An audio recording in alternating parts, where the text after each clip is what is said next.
sabitul misaki hafidhu Muhammadun thayyibul akhlaqi wasyiyami ya Rabbi bil Mustafa balligh maqasidana waghfir lana ma madha ya wasi'al karami Muhammadun ruwiyah bin nuril dinatu Muhammadun lam yadal nuran minal qidami Muhammadun hakimun bil adli dhu syarafin Muhammadun ma'linul in'ami wal hikami ya Rabbi bil Mustafa balligh maqasidana waghfir lana ma madha ya wasi'al karami Muhammadun khairu khalqillahi min mudai Muhammadun khairu rusulillahi kullihim Muhammadun dinuhul haqqun nabiyyu bihi Muhammadun muniran haqqan ala alami ya Rabbi bil Mustafa balligh maqasidana waghfir lana ma madha ya wasi'al karami Muhammadun zikruhu rawhun li anfusina Muhammadun syukruhu fardun ala al-umami Muhammadun zinatud dunya wa bahjatuha Muhammadun kashiful ummati wal zulami ya Rabbi bil Mustafa balligh maqasidana waghfir lana ma madha ya wasi'al karami Muhammadun sayyidun tabat manaqibuhu Muhammadun sarahur rahmanu bin ni'ami Muhammadun safatul bari wa khiratuhu Muhammadun tahirun min sairit tuhami ya Rabbi bil Mustafa balligh maqasidana waghfir lana ma madha ya wasi'al karami Muhammadun dhahikun bil dhaifi mukrimu Muhammadun yaruhu wallahi lam yuhrami Muhammadun tahatid dunya bibisatihi Muhammadun jabil ayati wal hikami ya Rabbi bil Mustafa balligh maqasidana waghfir lana ma madha ya wasi'al karami Muhammadun yawma ba'thin nasi syafi'una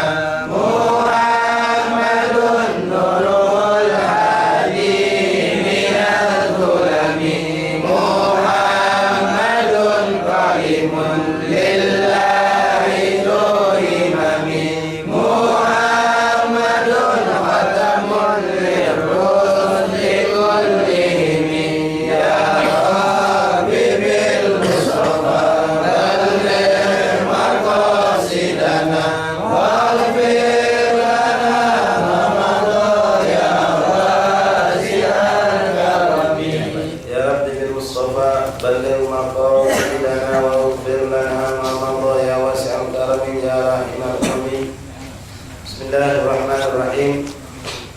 Alhamdulillahi rabbil alamin. Wa bihi nasta'in ala umuri dunya waddin. Wa sallallahu wasallam ala khairil khalqi ajma'in. Sayyidina wa maulana Muhammad sallallahu alaihi amin. Wa ala alihi wa sahbihi haqqa qadrihi wa miqdarihil azim. Nawaitu ta'allum wa ta'lim wa ifadatu wal istifadah wa an-naf'a wal intifa'. تذكر التذكير والحث على التمسك بكتاب الله سنة الرسول والدعوة إلى الهدى والدلالة على الخير ابتغاء مرضات الله وقرب ثوابه. اللهم أعوذنا بالعلم وزينا بالحلم وأكرمنا بالتقوى وجعلنا بالعافية يا أرحم الراحمين. رب اشرح لي صدري ويسر لي أمري واحلل عقدة من لساني يفقهوا قولي. ربي زدنا علما وارزقنا فهما. سبحانك لا علم لنا إلا ما علمتنا إنك أنت العليم الحكيم. وتب علينا يا رب إنك أنت التواب الرحيم. اغفر لنا وارحمنا أنت خير الراحمين وانصرنا على القوم الكافرين. معاشر الحبايب الحاضرين المستمعين رحمكم الله حفظكم الله ورحمكم الله. السلام عليكم ورحمة الله وبركاته. وعليكم السلام ورحمة الله تعالى وبركاته. Alhamdulillah, alhamdulillah, lakal hamdu ya Allah, lakal hamdu ya Rabbana. Bersyukur kita kepada Allah Subhanahu wa taala yang kembali mengumpulkan kita di Lailatul Nisf min Syahril Muharram, di pertengahan bulan daripada bulan Muharram. Subhanallah, telah kita lewati setengah bulan daripada awal bulan dalam tahun Hijriah. Mudah-mudahan ya Rabbana daripada tanggal 1 sampai tanggal 15 malam ini lembaran-lembaran amalan kita isi di tahun baru ini semuanya baik di mata Allah, makbul di mata Allah, tidak tercatat di situ daripada kabair ataupun daripada dosa-dosa kecil yang banyak. Bahkan sebaliknya ya Rabbana, mudah-mudahan dicatat semua kebaikan kita termasuk niat-niat saleh yang kita lakukan daripada amal-amal yang terhadap salat, puasa, sedekah dan lain-lain. Mudah-mudahan Allah Subhanahu wa taala memberkahi daripada hari-hari yang akan insyaAllah kita lewati pada tahun ini dan dijadikan tahun ini semuanya ya Rabbana lebih baik, lebih bagus, lebih indah, lebih penuh dengan ketaatan kepada Allah Subhanahu wa taala dibandingkan tahun yang telah lewat. Amin Allahumma amin. Allahumma hadza minka wa bika wa ilaika wa la haula wa la quwwata illa bik. Ma'asyiral ahbab hadirin mustami'in rahimakumullah hafizakumullah wa rahimakumullah. Melanjutkan daripada pembacaan kitab sirah yang dikarang oleh Al-Imam Ad-Da'i ilallah Al-Billah Sayyid Muhammad bin Ali bin Abbas Al-Maliki yang kita kenal dengan panggilan Habib Maliki. Kita dalam menjelaskan tentang orang-orang yang mulia yang dijadikan Allah mulia dengan dekatnya mereka kepada Rasulullah. Dekatnya mereka bukan hanya sedekat, bahkan mereka pun berkhidmat membantu Rasulullah, mengabdikan dirinya untuk Rasulullah sallallahu alaihi wasallam. Pada pertemuan yang terakhir kita bacakan sebagian daripada mereka khaddamuhu wa ashabul wada'if, yaitu pembantu Rasulullah dan orang-orang yang diberikan tugas-tugas khusus oleh Rasulullah sallallahu alaihi wasallam. Bismillahirrahmanirrahim. Qala al-mu'allif rahimahullah ta'ala wa nafa'ana di darain amin. Wa kana Khalid bin Yasar bin Auf al-Ghifari wa sahibul badan Nabi sallallahu alaihi wasallam. Adapun seorang sahabat yang bernama Khalid bin Yasar bin Auf al-Ghifari, beliau adalah pengurus daripada badan. Badan itu badana, yaitu ternak berupa onta milik Rasulullah SAW. Huwa wa Hasan al-Aslami, beliau bersama seorang lagi sahabat yang bernama Hasan al-Aslami, ini khusus menjaga mengurus onta-ontanya Rasulullah SAW. Wa Najih bin Jundur al-Aslami, dan juga seorang lagi Najih namanya, Najih bin Jundur al-Aslami.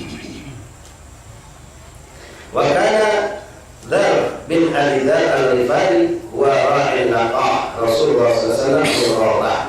Ada lagi seorang sahabat yang bernama Dzar bin Ali Dzar, namanya Dzar bin Abi Dzar, ini khusus mengurusi onta hamil. Kalau khusus yang ngurus jadi nangani masing-masing keluarga. Yang ngurusi keluarga masing-masing. Subhanallah. Ini bukan berarti Allah Tuhan Rasulullah. Ini yang bermakna sahabat radhiyallahu anhum yang mereka dimuliakan Allah pada hikmah, suatu kebanggaan luar biasa pada diri Allah. Kita pengen kalau hanya naudzubillah munafik yang tidak mau berkhidmat kepada Rasulullah, jangan kepada Rasulullah itu berusaha untuk berkhidmat kepada awliya Allah, kepada asfiya Allah. Cuma saya kadang-kadang kita pengen ini berkhidmatnya terlambat. Ya, Habib meninggal baru khidmat repot masa keholnya. Itu yang banyak. Habib waktu masih hidup tak doi. Ya, terdengar banyak Habib Ma'linang waktu masih hidup rumahnya sangat menjadikan. Ya, Ustaz Umar, Ustaz Maji, banyak sekali baik kita itu masuk di kampung kita yang Ustaz Muhsin, tak pula banyak menurui. Pas sudah meninggal, banyak kita tahan, orang cara Habib hidup disebut kita mewahkan Allah. Ini yang kesan saya hadis soal sudah bubar, tak tahu lagi. Ini saya soalnya mereka masih hidup lah. Yang beruntung orang-orang yang bisa berkhidmat kepada Allah. Di Thailand itu dulu ada seorang Habib Mustafa, dan dia di Guere, dekat di Doha, daerah Guere itu tempat Habib Muhammad bin Ahmad al-Muhdar yang di Surabaya dimakamkan. Nah, beliau punya dulu namanya Habib Mustafa bin Muhammad bin Ahmad bin Muhammad al-Muhdar. Kalau di Surabaya Muhammad bin Ahmad bin Muhammad al-Muhdar. Itu beliau pernah waktu dia sudah cukup renta, badannya sudah begitu payah, sudah tua senja umurnya, beliau tetap bersemangat ziarah Nabi Allah alaihi salam. Tetap berziarah Nabi Allah alaihi salam. Yang mana perjalanan zaman beliau tua susah, sangat susah. Kalau dia pun mengalami zaman beliau ketika kita merasa naik truk, naik waktu jalan masih batuan. Kalau sekarang Masya Allah, spirit kalau sudah aspal sampai ke kampung tempat malam itu sudah Masya Allah. Tapi dulu Masya Allah kalau jalan tuh kita naik truk itu baliknya ke sana rambut putih tubuh. Nah, ternyata yang ada itu yang motor, naik kuda, naik kedai panas. Karena perjalanan itu kalau sekarang sejam setengah nyampe dari tadi. Kalau dulu butuh 2 hari belum nyampe. Jadi pergi pagi sore minat, malam istirahat, pagi besok nyambung lagi. Nah, di Mustafa ini kalau dia sampai jalan dulu kan itu naik baca udah saya tanya ditandu oleh bohong banyak orang hibit itu yang badannya susah bukan nandu kita itu nandu karena nandu berupahan. Kalau sekarang mungkin namanya duit kalau semua. Nah ini tidak nandu belum bilang mereka nandu terus semangat. Ini seorang kawi yang besar termasuk yang paling pandang saat itu di zaman beliau dari Mustafa di Hadrul.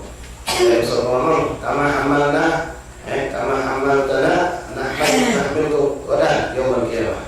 Dia mereka sebagai kamu ngomong sama yang ngangkat ini susah naik tangga mungkin. Kalau itu mungkin lebih dari 100 tangga naik kuju. Mungkin yang susah kalau kita dari bawah lebih dari 100 tangga naik kuju. Kalau nak ngawat terus cuma ngawat ini. Jadi nak terus cuma angkatannya. Beliau mengatakan muncul senang dengan kemungkinan bagaimana kamu ngangkat aku juga dari pangkat kamu jahat. Nah, ini ucapan seorang ya Allah bisa menjamin apalagi Rasulullah. Seperti apa yang kita lakukan kepada Allah, kita tuh berkhidmat kepada orang yang berkhidmat kepada Allah. Tidak ada yang lebih hebat. Kalau kita berkhidmat dengan orang yang berkhidmat, maksudnya hilang. Nah, alhamdulillah kan banyak orang berkhidmat dengan orang yang jelas urusan dunia dia. Entah dia tujar kaya atau pejabat atau apa, orang kita Masya Allah dengan harapan kita dapat imbalan, dapat pujian, dapat kedudukan. Alhamdulillah. Jadi orang jelas mereka ini khidmatnya untuk dunia. Nah kita khidmat sama dia rugi, rugi sangat rugi kan. Ya, tapi kalau khidmat pada orang yang khidmat di jalan Allah itu yang luar biasa.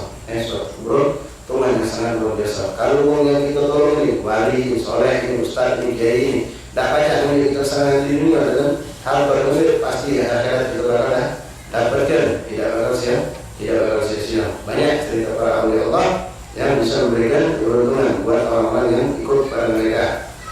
Dan syamah ulama termasuk salah satu dari hamba Allah dan akan memberikan syafaat di yaumul kiamah. Yang akan memberikan syafaat pada hari kiamat. Baik, kembali kepada kitab ini. Jadi Dzar bin Abi Dzar al-Ghifari, beliau sebagai pengurus jenis onta yang hamil. Onta yang hamil ada urusan tersendiri. Macam juga kalau manusia juga loh, ada 7 bulan, macam ini kan lahir, macam ini kan hewan pun macam itu. Baik, wa kana Barra bin Malik yahdu birrijal. Seorang sahabat Barra bin Malik yahdu birrijal wa anjasa yahdu bin nisa. Ada 2 orang laki-laki dan perempuan. Ini ada khusus juga namanya munsyid yang Rasulullah. Yang munsyid yang selalu membawakan anasyid, qasidah atau lagu-lagu atau syair-syair. Terutama ini bawakan ketika mereka melakukan perjalanan dengan onta. Onta itu masa dari Rasulullah akan lebih semangat kalau ada musik. Onta itu akan semangat kalau ada suara yang mengiringi itu. Tak akan capek. Makanya di situ mereka selalu menggendang. Maka lagu-lagu dibawakan. Untuk kelompok melarang ada muncul dewek atau mutino ada dewek, bukan mutino nyanyi kawanan, bukan melarang nyanyi mutino larang sama lanang. Yang untuk melarang namanya Barra bin Malik. Ada untuk mutino Anjasyah yahdu bin nisa. Wa kana Dhahhak bin Sufyan bin Ka'ab yaitu ala Rasulullah SAW bisayfi. Seorang sahabat lain lagi. Begitu banyak sahabat Rasulullah yang dimuliakan Allah. Ini annahum beruntungnya mereka. Seorang lagi bernama Dhahhak bin Sufyan bin Ka'ab. Beliau bagian petugas ngurusin pedangnya Rasulullah. Jadi Rasulullah karena pedang dia yang pedang, yang ngelatih pedang Rasulullah, nyimpan pedang Rasulullah. Pokoknya urusan pedang beliau Dhahhak bin Sufyan bin Ka'ab. Wa kana batlan ya'uddu bi mi'ah faris wahda. Beliau ini seorang yang terkenal hebat. Dhahhak ini luar biasa. Dia dengan kehebatannya bisa dikatakan mampu mengalahkan 100 pengendara kuda dalam peperangan di daerah. Ini Dhahhak bisa mengalahkan 100 dengan di daerah. 100 orang pacak dikalahkan oleh beliau. Sangat luar biasa. Nah, pantaslah kalau dia mengurusi pedang Rasulullah SAW. Sini Ibnu mengatakan wakana batlan ya'ud bi mi'ah faris wahda. Beliau bisa menghancurkan 100 orang berkuda yang membawa senjata itu untuk perang, sedangkan dia sendirian bisa beliau kalahkan dengan izin Allah. Wakana Abdurrahman bin Auf amin Rasulullah SAW. Adapun Sayyidina Abdurrahman bin Auf itu ditugasi untuk menjaga istri-istri Rasulullah SAW. Walamma arada lisan Nabi SAW al-hajj fi ayyam al-umr في أيام العمر سنة 23 أذن لهن الحج فخرجهن في خوالج عليهن طيالسة. Pada tahun 23 Hijriah setelah wafatnya Rasulullah SAW, di zaman Sayyidina Umar radhiyallahu anhu, istri-istri Rasulullah ini diajak untuk melakukan haji. Maka mereka pun haji yang mengiringi Sayyidina Abdurrahman bin Auf dan lain-lain dari para sahabat dimuliakan dengan istri-istri Rasulullah. Dimuliakan oleh sahabat radhiyallahu anhum. Mereka diletakkan di atas khawalid. Khawalid itu kemah-kemah tandu yang di atas onto. Masing-masing diletakkan di pojok onto dengan tandu. Sekeduk namanya kita itu sekeduk. Nah, dibuat khusus untuk mereka diangkat, dijaga, dipelihara, dihati-hatikan, diperhatikan oleh para sahabat. Yang mana di situ alihnya qayalisa, yaitu alih penutup. Jadi tidak baca sikapun memandang daripada istri Rasulullah SAW. Wa kana amamuhunna Abdurrahman bin Auf wa wara'ahunna Uthman bin Affan wa kana la yad'ani ahadun yad'u minhunna. Begitu hebat sahabat radhiyallahu anhum memuliakan istri-istri Rasulullah. Jadi antara istri ada orang yang menghinakan apalagi sampai menuduh dengan tuduhan yang tidak masuk akal pada istri Rasulullah SAW. Ummahatul mu'minin, mereka itu hunna ummahatul mu'minin, adalah ibu dari orang setiap orang mukmin. Di sini diceritakan kalau sudah jalan, waktu itu mereka jalan, bagian depan Sayyidina Abdurrahman bin Auf, bagian belakang Sayyidina Uthman bin Affan radhiyallahu anhu. Tidak ada satu orang yang berani mendekati mereka. Benar-benar luar biasa, dimuliakan, dijaga. Ini istri-istri Rasulullah sallallahu alaihi wasallam. Kemudian wakana Sayyidina Abu Bakar radhiyallahu anhu yu'allimu al-wufud bi nafsihi wa ahyanan ya'muru man yaf'al dhalika yu'allimuhum kaifa yu'yuna an-nabi sallallahu alaihi wasallam wa kaifa yusallimuna alaihi. Nah, tugas Sayyidina Abu Bakar Siddiq selain beliau memang seorang yang selalu dekat bersama Rasulullah SAW, beliau juga punya tugas khusus. Apa itu? ngajari tamu-tamu, terutama tamu-tamu yang datang dari dusun. Diajari etika, bagaimana cara menghadap Rasulullah. Kamu dusun, enggak ya kan? Ya jangan ke Rasulullah. Kita pun sampai zaman sekarang pun, ya kalau ada tamu nggak datang, saya dengan pakaian nggak benar, dengan apa? Saya contoh tu saya ada orang tamu datang ke rumah, datang ke rumah. Tino tidak pakai jilbab pakai apa? Kemarin dulu kita ajari dulu. So pakai jilbab, pakai kalau nggak jangan. Ya, ada orang kali dengan rokok yang hitam ini sampai sama rokok, jangan rokok. Ya, kita ajari etika masuk jam berapa, nak datang nak temu diajari jam berapa, masuknya, duduknya mana. Cara diajari etika itu untuk menghadap seorang ulama, seorang solehin. Apalagi macam kita nak temu pejabat, kan ya tuh diajarinya. Dia ada sekretaris dari itu, ada komandannya, suruhnya masuk begini. Yang duduk dulu sebelum bapak tu duduk, yang duduk dulu sebelum bapak tu jumpa silakan. Diajarin itu. Nah itu urusan dunia, apalagi untuk menghadap Rasulullah SAW. Karena sangat bahaya kalau kita sampai sebelum adab atau mungkin adab terhadap Rasulullah SAW. Seperti teriak-teriak, ya orang Badui biasa teriak-teriak, manggil dengan panggilannya mungkin kasar atau cara duduk. Nah perlu diajari orang cara yang seperti ini. Juga siapa? Sayyidina Abu Bakar Siddiq radhiyallahu anhu. Jika orang Badui nak datang, jika orang kotor badannya, dia ini suruh mandi dulu. Orang tadi tidak punya bekal baju, dicarikan baju untuk menghadap Rasulullah sehingga orang tadi itu menyenangkan hati Rasulullah SAW. Itu tugas yang saya Abu Bakar Siddiq. Kadang-kadang wahyanan beliau menyuruh orang lain untuk melakukan hal tersebut ketika beliau dalam keadaan sibuk dengan pekerjaan yang lain. Diajarkan juga bagaimana menghormati Rasulullah, wa kaifa yusallimuna alaihi, dan bagaimana cara mengucapkan salam kepada Rasulullah SAW. Karena orang-orang Badui, orang-orang dusun, ya pada zaman jahiliyah mereka punya cara mereka juga. Ya, mengucapkan salam itu. Bahkan di Hadramaut itu ada, karena pernah masuk cuma ada cakap di ucap dulu kok. Jadi adanya cara mereka mengucapkan salam, sudah mengucapkan salam itu, terus mereka jadi kalau batak atau keras, adanya di bahasa khos, mengucapkan salam itu, sambil salaman, dengan cara mereka, itu ada sendiri. Jadi diajarkan bagaimana cara mengucapkan salam kepada Rasulullah SAW. Ya Allah Muhammad Rasulullah SAW. Wa kaifa yajlisuna baina yadayhi, dan bagaimana cara duduk di hadapan Rasulullah. Cara duduk di hadapan Rasulullah dia ajarkan. Itu juga kita duduk depan orang alim, depan orang solehin, depan orang tua. Ya duduk kita harus diatur yang bagus. Bukan kalau kita minta dihormati, bukan. Memang kewajiban kita menghormati mereka. Sama kita terhadap orang tua kita. Ya, orang tua kita mungkin tidak ada minta hormati. Cuma kewajiban kita tak boleh jadi kita harus menghormati. Cara duduk, kalau untuk kita lagi duduk di bawah kita tegak ngomong sama dia, tidak pantas. Kita pun duduk, itu pun juga. Nah ada etika, ada cara. Itu pun terhadap orang-orang alim yang mana mereka adalah pengganti Rasulullah SAW atau orang-orang salihin. Harus kenal waktunya kapan kita bisa menemui mereka, di mana tempat yang pantas ngomong suatu masalah, bertanya kepada tempat yang tepat juga. Ya, jangan sampai kita nanti malah membuat mereka susah. Diajarkan bagaimana duduk, duduk di rumah orang di hadapan Rasulullah SAW.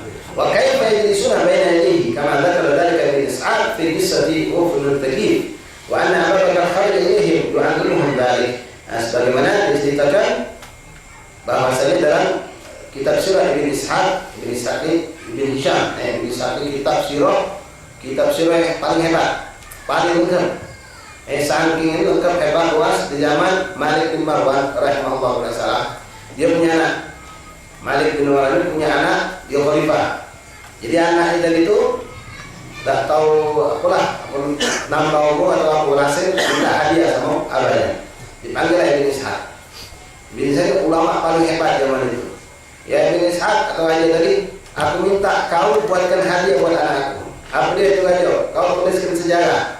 Sejarah ya wahai aja, sejarah dari semenjak Allah ciptakan lagi sampai detik ini, sampai zaman aku hidup. Nah maksudnya sejarah yang orang Ibn Ishaq. Nah ini ada Ibn Hisham meringkas dengan hadis macam. Makanya di situ cerita macam itu, cerita zaman aku yang kita kaji hubungan dengan semua pun ada. Makanya ada Ibn Hisham di situ diringkas. Kalau nampak cerita mana kejadiannya Abraha sampai baca dari zaman Nabi. Kalau kita cerita di Indonesia, zaman gajah, saling bunuh, mamang bunuh, ponaan bunuh, mama bunuh demi dan kerajaan ada cerita.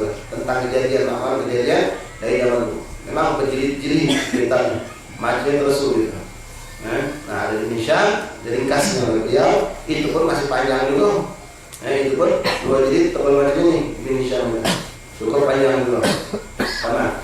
Nah, di sini Ibnu Ishaq mengatakan dalam kitabnya fi Isah Umur Taqif, ketika datangnya orang-orang Taqif. Orang Taqif ini orang-orang yang pernah diperang oleh Rasulullah SAW dalam perang Hunain. Dalam perang Hunain ada kabilah Taqif sama kabilah Hazwan. Hazwan ada 2 kabilah dengan kabilah mereka berkumpul satu untuk menyerang Rasulullah SAW dalam perang Hunain. Nah, perang Hunain ini perang yang mana Rasulullah, bukan Rasulullah seperti para sahabat, sempat diingatkan oleh Allah. Kenapa? Mereka ngerasa hebat. Terjadinya pada Fathul Makkah. Terjadi pada Fathul Makkah. Nah, orang Taqif sama orang kabilah yang Hazwan tadi sama kabilah lain bergabung. Mereka pengen nyerbu Rasulullah, pengen nyerang kemalisan di Madinah. Ketika mendengar itu Rasulullah menunggu. Sebelum mereka datang, keluar dulu Rasulullah nyerbu mereka. Nah, waktu itu Rasulullah membuat pasukan luar biasa jumlahnya. Dari Madinah kurang lebih 10.000 pasukan. Lalu orang-orang yang baru masuk Islam pada Fathul Makkah ada 2.000, 12.000. Tambah lagi ada juga yang musyrikin, melok juga. Karena masuk Madinah bakal diserbu oleh orang luar, mereka melok Madinah. Padahal mereka masih kafir, 80 orang kurang lebih. Yang mana ini mereka masuk Islam setelah menyaksikan bagaimana pertolongan Allah terhadap sahabat dan Rasulullah SAW. Cuma di sini sebelumnya sahabat sempat disuruh oleh Allah. Kenapa? Ngasok, banyaknya kita jumlah tidak ada kalah. Gulur. Banyaknya jumlah kita 12.000 lebih. Musuh cuma berapa darah begitu kan, tahu dicoba oleh Allah, sempat hampir kalah, sempat berjabat. Kenapa? Musuh dengan taktiknya nunggunya dijebak. Dijebak karena mereka sudah keluar duluan dan Rasulullah berusaha untuk mendahului mereka. Dijebak. Itu orang Taqif. Nah, akhirnya Rasulullah SAW berhasil setelah dapat pertolongan dari Allah lewat malaikat-malaikatnya bisa menembak, menerjang musuh dari mereka dikepung. Hanya mereka masuk satu daerah buat benteng, menyelamatkan diri, dikepung oleh Rasulullah kurang lebih 18 hari. Tapi mereka tidak keluar dan Rasulullah tidak masuk. Hanya Rasulullah meninggalkan mereka dan berdoa. Rasulullah berdoa agar mereka dapat diberikan hidayah oleh Allah, datang dalam keadaan Islam kepada Rasulullah SAW. Nah, inilah ini mereka datang. Orang-orang Taqif ini datang dengan izin Allah, dapat hidayah. Nah, ini kalau sudah hidayah itu tangan Allah. Orang yang sudah mencoba Rasulullah, mencoba membunuh umat Islam, kalau Allah ada hidayah, katanya bisa menghalangi yahdillah pada mudhillalah. Kalau Allah sudah diberikan Allah hidayah, tidak ada yang bisa menyesatkannya. Hanya mereka datang menemui Rasulullah masuk Islam. Sebagai di sini kita akan Abubakar mendidik mereka bagaimana cara menemui Rasulullah, cara menghadap Rasulullah, cara duduk di hadapan Rasulullah, cara mengucapkan salam kepada Rasulullah dan lain-lain. Baik sahabat wa wufud Taqif wa anna Abu Bakar kharaj ilaihim yu'allimuhum dzalik. Saya bakal keluar kepada mereka, menemui mereka tamu-tamu tadi sebelum bertemu Rasulullah, diajarkan dia bagaimana cara duduk terhadap Rasulullah. Wa kana sallallahu alaihi wasallam yastakhdimu ghulaman Yahudiyan fi ba'd syu'unihi al-manziliyah. Nah, ini suatu hikam atau hukum yang mesti diperhatikan juga. Beliau mengatakan bagi Rasulullah SAW itu juga menggunakan istikhdam, menjadikan khudam, menjadikan pembantu. Siapa? Orang Yahudi. Jadi boleh kita menggunakan orang Yahudi sebagai pekerja kita.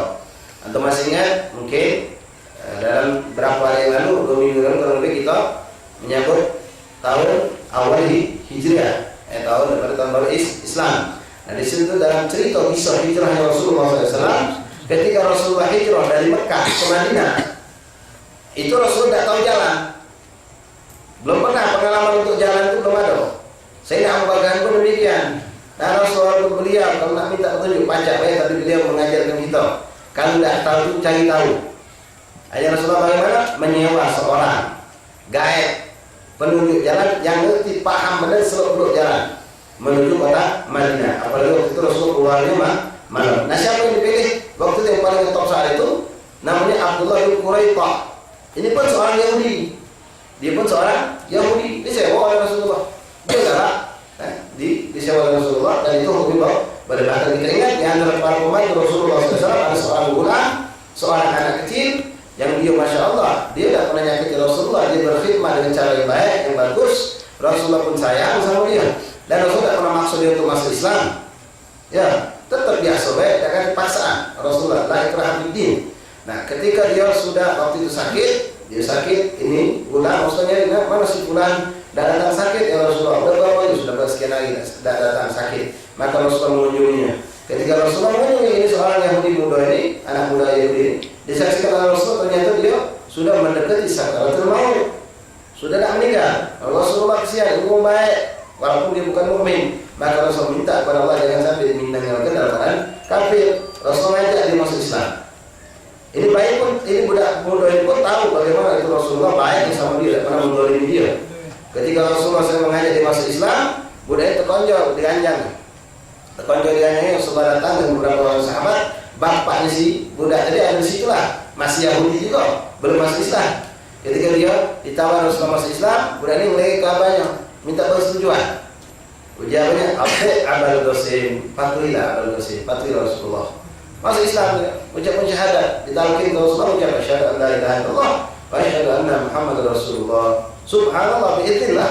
Setelah dia ucapkan meninggal, nangis Rasulullah, nangis gembira, terharu. Beliau mengatakan alhamdulillahilladzi anqadhahu minan nas. Segala puji bagi Allah yang telah menyelamatkan, memindahkan dia daripada api neraka. Satu detik langsung pindah daerah. Yang tadinya ahli neraka, biidznillah langsung jadi ahli jannah, langsung masuk surga dengan izin Allah SWT. Itulah kalau Allah menghendaki ikhwan, kalau menghendaki dalam sedetik Allah jadikan Allah usul hitam. Yang astagfirullah, yang kita khawatirkan kalau sebaliknya, ya, mau baik, atau ujungnya akhirnya dia malah nyimpang. Astagfirullah min dzalik. Nah itu. Jadi boleh kita memperkerjakan orang Yahudi ataupun kita bekerja dengan orang kafir, boleh. Tapi dengan catatan yang kita balik ini tidak bertentangan dengan syariat.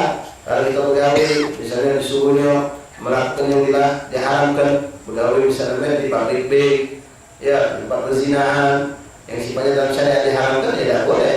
Tapi kalau pedagang, nyangka toko, supermarket misalnya, atau ekspedisi segala macam, nah sifatnya wajah-wajah baik, ya tidak apa-apa. Tapi kalau yang sifatnya bertentangan dengan syariat tidak boleh. Baik. Waqad 'arada 'alaihi salam fa aslama tsumma mata ba'da dzalik. Pernah jadi anak muda itu ketika dia sakit, Rasulullah menawarkan, waqad 'arada menawarkan dia untuk masuk Islam, fa aslama. Lalu dia masuk Islam, tsumma mata ba'da dzalik. Lalu dia meninggal. Wallahu a'lam ya ikhwan, masyaallah. Mungkin itu buang lebih mulia lagi kita. Mereka meninggal karena Rasulullah. Setelah mana Rasulullah? Apa yang lebih hebat dari itu? Lebih hebat ibadah, lebih hebat daripada mana Rasulullah? Tak ngerti. Nah kita, ya alhamdulillah kalau sempat kita sebelum meninggal dengan habaib, dengan kiai, ya, iman kita sebelum sakit mengunjungi mereka atau kita lagi sakit mengunjungi mereka. Ini nikmat. Bahkan aulia sholihin banyak daripada salaf kita, bahkan sampai yang hidup di zaman kita pun mereka saking dekat sama Allah, Rasul dan salaf. Ketika mereka sakit sebelum meninggal mereka dikunjungi oleh salaf. Bukan cerita dongeng, bukan cerita zaman dulu sampai hari ini. Kam min aulia sholihin wassalihat. Ya, orang perempuan yang soleh dan soleha dan para laki-laki yang soleh itu mereka sebelum meninggal mereka didatangi oleh orang-orang soleh, kadang-kadang gurunya, kadang-kadang datuknya, kadang-kadang aulia yang banyak mengunjungi dia seakan-akan memberikan busyra, kabar gembira, pasti dia bakal berkumpul dengan mereka. Nah, kali ini kita khawatirkan alhamdulillah kalau kita bersimak benar, habis nonton TV, nonton film tak benar, habis simak maksiat atau alhamdulillah meninggal. Nah, lebih buruk ini alhamdulillah mendarik. Lagi naik motor, lagi nggak maksiat atau tertunggu, no, jadi aku itu, ya, Allahu a'lam, astagfirullah, alhamdulillah. Nah, ini orang Yahudi subhanallah, ya, kalau dia Islam itu oleh seorang lain, orang lain Islam ini, lalu dia meninggal, sudah kemuliaan, ini Islamnya, semua syariat Rasulullah, dia meninggal di depan Rasulullah, ada kurang apa lagi, tidak ada kurang sama sekali, luar biasa. Wa kana sallallahu alaihi wa alihi wasallam yaqulu bi nafsihi ala asya' wa la yukilluha ila ahadin kas-sadaqah wal wudu' bil lail. Di antara semua pekerjaan itu ada yang Rasulullah tidak mewakilkan orang lain, tapi beliau yang melakukannya. Di antara itu apa? Yang Rasulullah tidak pernah mewakilkan kepada orang lain, masalah sedekah. Kalau sedekah yang Rasulullah yang Rasul nyampaikan kepada fuqara masih tidak pernah mewakilkan kepada orang lain. Nah, zaman sekarang kita banyak sedang wakil ke, masalah urusan sedekah. Kadang-kadang ibu fuqara itu lembek, diantaranya. bukan nganter, bahkan kita dulu yang lembek. Nah, ini yang lebih buruk lagi. Tapi Rasulullah tidak pernah mewakilkan. Rasulullah pernah mewakilkan kalau urusan sedekah, beliau langsung memberikan kepada fuqara wal masakin. Begitupun untuk wudu di malam hari beliau membelewek dalam mengguang. Padahal sebelum baca, kalau siang wudu lalu Rasulullah. Jangan Rasul kan yang kita sekarang tinggal membukakan banyak itu. Yang Rasulullah ngambil banyu, ngambil dari sumur itu kan setiap rumah punya susah. Nah disitulah kesempatan ini apapun yang berat Rasulullah sahabat ngambilnya. Sahabat ngambilnya untuk memudahkan Rasulullah SAW. Jadi sampai untuk menyiapkan banyu wudu pun mereka berebut mengambil air wudu untuk Rasulullah SAW. Itu adalah. Tapi untuk malam hari tidak. Rasulullah pun mengganggu sahabat. Beliau istirahat, beliau tidur, Rasulullah mendewek. Beliau dari mengambil banyu, beliau dari berwudu untuk sholat malam. Ruwiya bin Sa'ad an Ziyad Maula Yash bin Abi Rabi'ah, diriwayatkan dari seorang yang bernama Ibn Sa'ad dari Ziyad Maula Yash bin Abi Rabi'ah. Qal haslatani la yakilluhuma Rasulullah sallallahu alaihi wasallam ahad. Al-wudu min al-lail idza qama wa i'tas sa'il. Dalam hadis diriwayatkan bahwa khaslatan, dua perkara yang mana Rasulullah SAW tidak pernah mewakilkannya kepada orang lain kecuali beliau melakukannya. Pertama wudu di malam hari, kedua idza qama wa i'tas sa'il, kalau beliau bangun beliau wudu sendiri, dan yang kedua i'tas sa'il. Sa'il itu minta memberikan, untuk meminta Rasulullah menyeleweng. Ya boleh kalau kita untuk mendidik anak, barangkali pas ada orang ketok pintu fuqara, suruh anak kita yang kita lagi di pasar jalan atau kemudian suruh anak itu niat taklim mendidik apa bagus ya. Tapi selain itu kita jangan ini maksud anak itu kalau kita jadi bos, jadi pucuan atau terang, jangan juga anak buah kita tidak langsung lebih bagus, lebih besar pahala yang jelas. Walaupun kita tidak tahu pahala lebih besar apa kalau menjadi sama dulu anak buah kita menjadi itu adalah sunnah daripada sunnah Rasulullah. Itu kita sudah nyuruh daripada sunnah Rasulullah SAW. Baik. Rasulullah SAW, penjaga Rasulullah. Rasulullah SAW semenjak beliau diangkat menjadi nabi, teruslah sampai beliau wafat. Itu banyak sahabat yang menjaga, tapi penjagaan itu tidak sampai Rasulullah wafat. Ketika turun ayat Allah ya'simuka minan nas, tidak lagi dijaga Rasulullah. Tadinya dijaga, tadinya Rasulullah selalu dijaga. Mana Rasulullah pergi, di situ ada sahabat yang menjaga Rasulullah. Baik siang, baik malam, di mana tempat Rasulullah selalu dikawal oleh sahabat. Ini mereka mengawal Rasulullah, ya jelas dikarenakan kecintaan mereka dan mereka tidak ingin Rasulullah diganggu, karena zaman itu sampai Rasulullah di Madinah, bahkan sampai Rasulullah hidup di Madinah itu orang-orang tetap banyak yang mencoba untuk mencelakakan Rasulullah. Kalau di Mekah orang kafir Quraisy, kalau di Madinah Yahudi sama orang munafik. Orang Yahudi dan orang munafik itu mencoba untuk menurut Rasulullah sering, pernah dan sering mereka mencoba untuk mencelakakan Rasulullah SAW. Nah disitulah mereka menjaga Rasulullah SAW. Tapi setelah turunnya ayat "Wallahu ya'simuka minan nas", itu penjagaan di stop. Tapi di antara mereka yang dimuliakan Allah untuk menjadi penjaga Rasulullah SAW, minhum di antara mereka adalah Sa'ad bin Mu'adz. Sa'ad bin Mu'adz menjaga Rasulullah dalam perang Badar. Di dalam perang Badar, Rasulullah buatkan kemah yang menjaga depan kemah Rasulullah, Sa'ad bin Mu'adz radhiyallahu ta'ala. Wa qurra sama Abu Bakar Siddiq aidan bin Quraisy, dan juga Sayyidina Abu Bakar Siddiq dalam perang Badar ini juga ketika Rasul dibuatkan seperti tandu, di situ beliau ikut menjaga Rasulullah SAW. Wa Zakwan bin Abdul Qais, dan juga termasuklah orang yang pernah menjaga Rasulullah SAW, yaitu menjaga sebagai pengawal Rasulullah seorang sahabat bernama Zakwan bin Abdul Qais. Wa Muhammad bin Maslamah dalam perang Uhud, wa Zubair dalam perang Khandaq, wa Abbad bin Yasir, Abbad bin Bishr. Abbad bin Bishr ini meninggal di Hadramut, seorang sahabat radhiyallahu anhu, pengawal Rasulullah SAW. Beliau meninggal di Hadramut, dimakamkan di puncak gunung. Nah ini min karamat, ini sahabat. Sampai sekarang alhamdulillah hampir pernah. Ini ada catat di sini. Kapan anak pernah naik ke sana? Ke gunung tinggi, gunungnya macam gunung Tur. Kalau pernah naik gunung Tur tinggi silam. Kalau kita naik puncak ini Allah bawa puncak kelapa, kepala gunung kecil, tinggi silam. Tak pakai tangga, tak pakai apa. Jadi terjal kita tuh naik itu apa kata bekas telapak kaki yang terus tapi lagi. Nah naik itu bulan Muharram, akhir Muharram itu ada ziarah. Ziarah di situ terutama dimotori oleh Habib Abu Bakar masyhur Al-Adani yang sekarang masih ada, Allah Ta'ala hayati bisa ambil manfaat Nabi dan amin. Nah itu diadakan setiap tahun, ada haflah memperingati daripada Sayyidina Abbad bin Bishr radhiyallahu anhu. Itu tinggi. Nah, kok bisanya beliau dimakamkan di atas itu? Itulah satu karamah yang terjadi. Beliau meninggalnya bukan di situ. Beliau meninggalnya di darat, di dataran rendah, di Hadramut itu. Nah, kenapa beliau sampai ke Hadramut itu ada ceritanya. Tapi sebelum cerita bagaimana beliau sampai ke Hadramut, di antara kejadian yang dialami oleh Abbad bin Bishr pernah diceritakan begitu hebatnya sahabat ini radhiyallahu anhu. Beliau sebelum waktu zaman Rasulullah pernah hampir terbunuh. Tapi selamat alhamdulillah sampai beliau diutus oleh Abu Bakar Siddiq ikut menumpas pemberontak yang ada di Hadramut yang ternyata mereka tidak banyak dan untuk tarikh ini tidak ada sama sekali orang yang kufur ataupun orang yang enggak mau bayar zakat. Nah, termasuk sahabat yang dikirim itu Abbad bin Bishr ini daripada sahabat radhiyallahu anhu. Beliau pernah jaga sama sahibnya gantian. Apa dia kita oposan? Ya, gantian. Jadi pas beliau nyago kemah Rasulullah SAW, ada musuh datang dari luar, mengendap-endap, memanah beliau dari belakang. Pas dipanah tertancap di belakang punggungnya, tertancapnya di panah. Beliau lagi tegak, nyago Rasulullah. Tapi beliau tidak bersuara, beliau tetap berdiri tegak, bertahan untuk tidak nyampak. Ngapa dagangan kawan lagi itu? Subhanallah. Kenapa? Sekarang bagian aku nyago nih. Saking dia tak galak anjur kejahatannya itu kepada kawan. Kalau dia teriak atau dia punya adu atau sampai bikin heboh, itu kawan bakal terbangun. Bahkan mungkin juga Rasulullah bakal terganggu di dalam. Jadi saking tidak galak ganggu Rasulullah dan juga ganggu sahabatnya, dia tertancap panah di bertahan sampai dada tengalik, saking banyak dada tengalik sampai terkena tangan kawannya lagi tidur. Terbangun kawan yang banyak berjimat darah. Kawan tadi sudah gontai.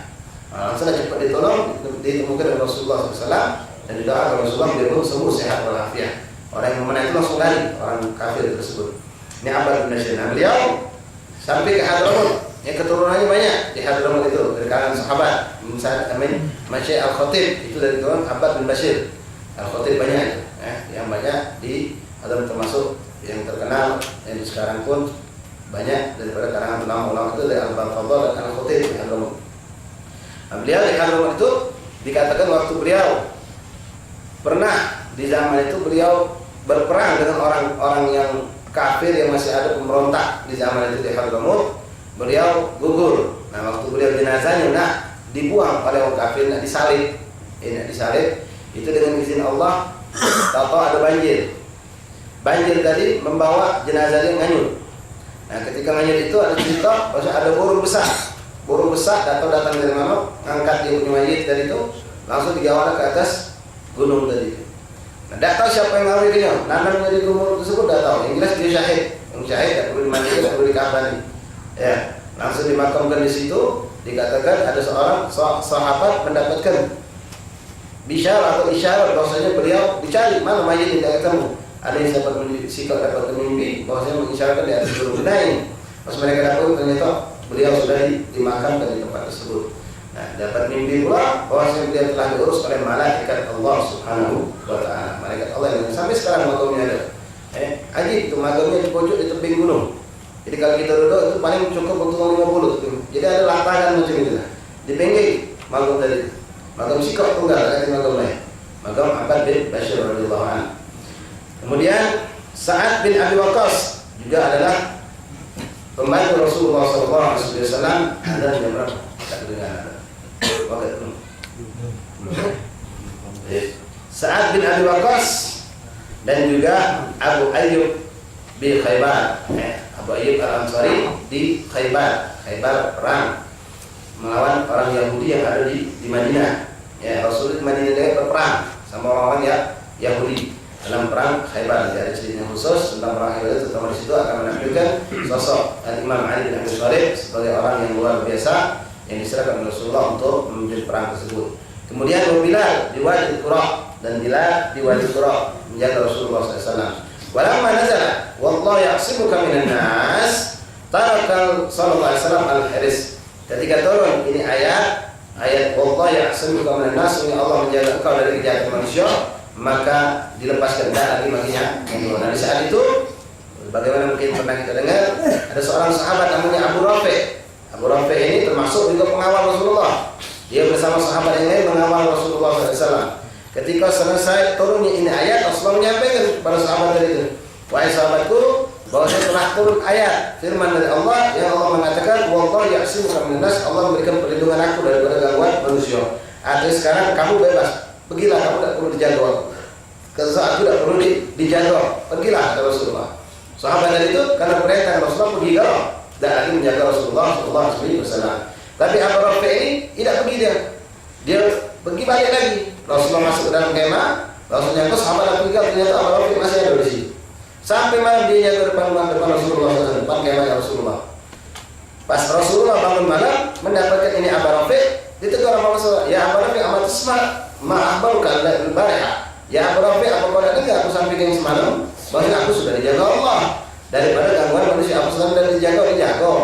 Ya, cuma itulah Allah yang ngatur. Sekarang Rasulullah tidak perlu lagi dijaga oleh manusia. Allah jaga langsung.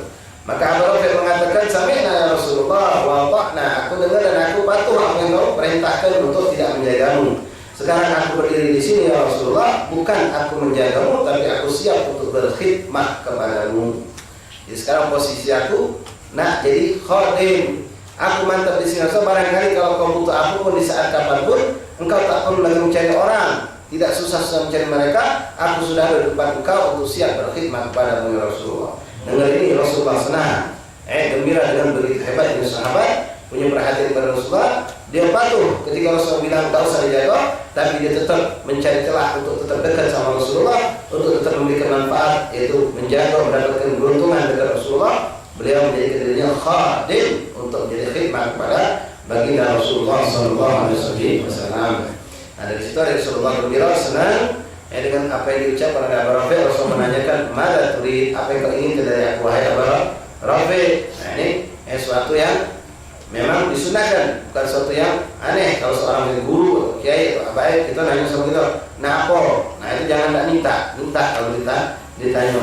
Nah, minta jelas kalau kita minta ridhonya, ya berkahnya. Tapi lah Pak Sabi, kalau kita minta seseorang wali, seorang saleh, minta apa yang dia pakai, karena yang dipakai itu berkah. Sehingga ada bahkan kita baca cicipkan kepada anak cucu kita.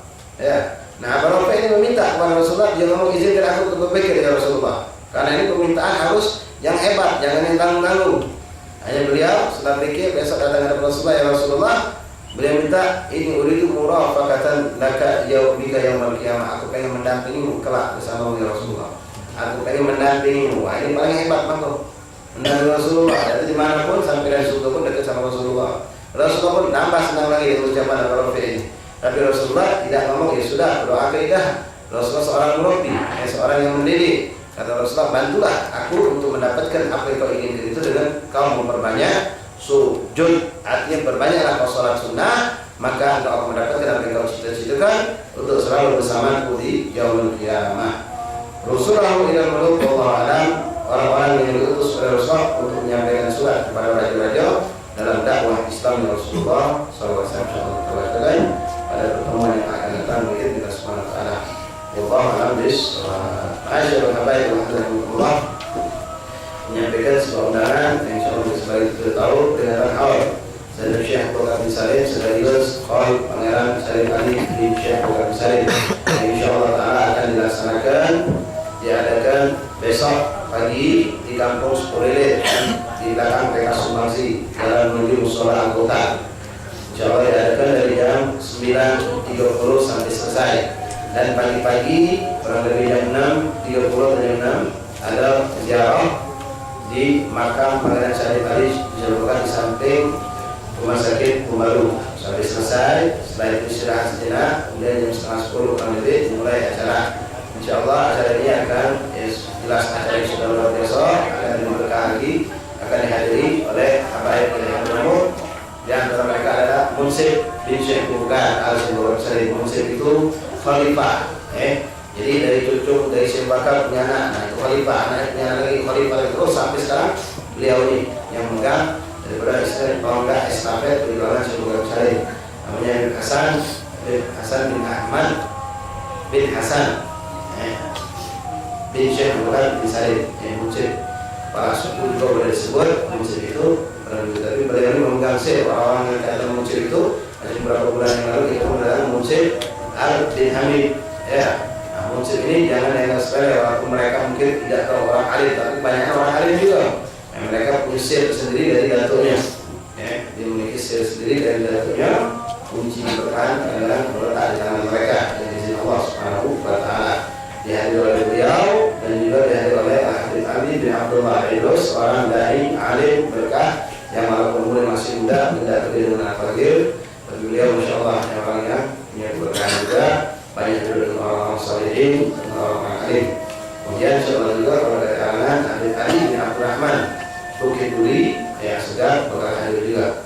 Kali ini jarang ke Lembang. Dia termasuk orang yang masyhurnya di Jawa, di Jabodetabek terutama. Ali bin Abdurrahman, kalau ada namanya terkenal, yang terkenal walaupun dia tidak tahu pernah ke Lembang, terkenal Mufidul itu, ini anaknya Ali. Ali ini untuk di Jakarta dan Jabodetabek sangat terkenal. Sangat dihormati di kalangan habaib, ulama, bahkan di kalangan pemerintahan juga. Insyaallah mereka datang dan tidak sudah untuk kita berkahi hadir. Allah alam, kita saja sudah bersedia. Assalamualaikum warahmatullahi wabarakatuh. Bismillahirrahmanirrahim. Alhamdulillahirabbil alamin. Allahumma shalli ala sayyidina Muhammadin wa ala ali sayyidina Muhammad.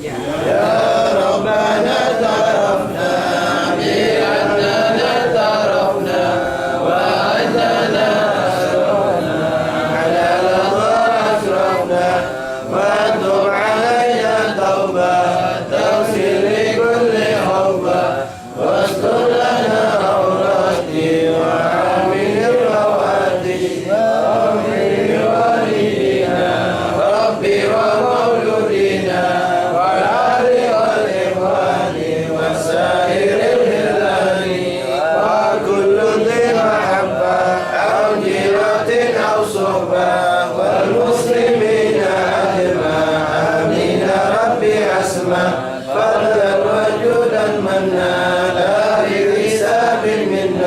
بالمصطفى الرسول محضر كل سود صلى وسلم ربي عليه أنت الحبيب وآله وصحبه بدرجة السفل والحمد لله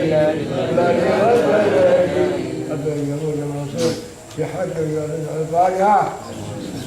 بسم الله الرحمن الرحيم. الحمد لله رب العالمين الرحمن الرحيم. ربنا تقبل منا انك انت السميع العليم وحب كل دعواهم بها سبحانك اللهم وبحمدك سلام واخر دعوانا تقبل الله